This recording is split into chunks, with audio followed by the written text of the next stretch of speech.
แล้ว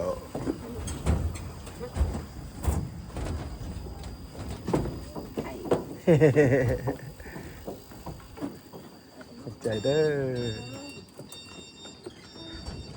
อะ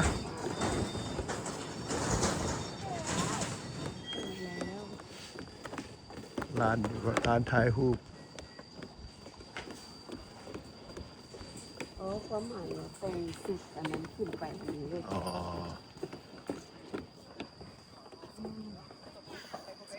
คักเว้ย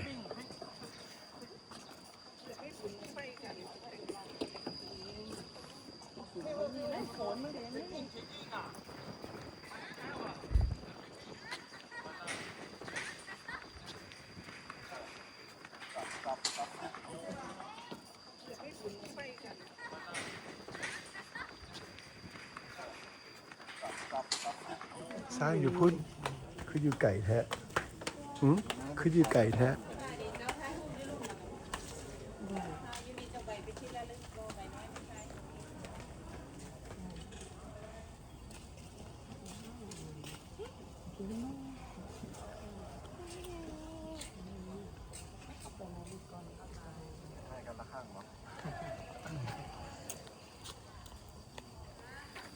โดย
ก้อนงามป่ะ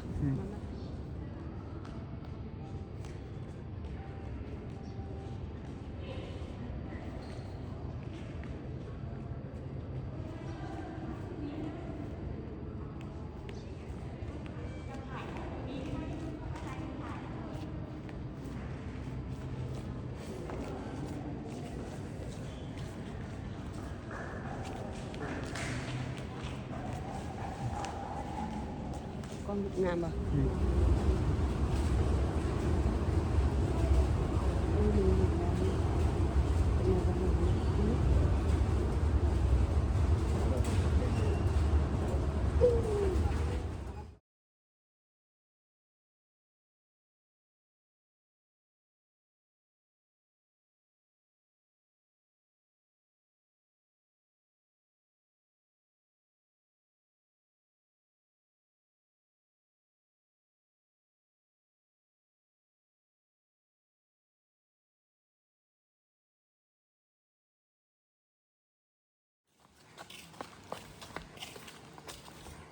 เฮือนลาวเฮือนลาวกาแฟกาแฟเนาะเขาเรียกมาได้มาได้ เรือลาวคาเฟ่ อ๋อคาเฟ่คาเฟ่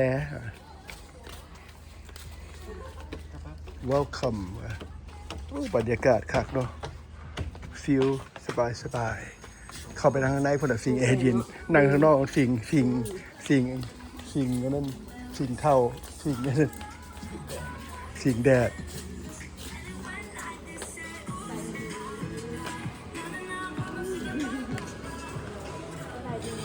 สบายดี ทุกคนดูเอง เอาเลยได้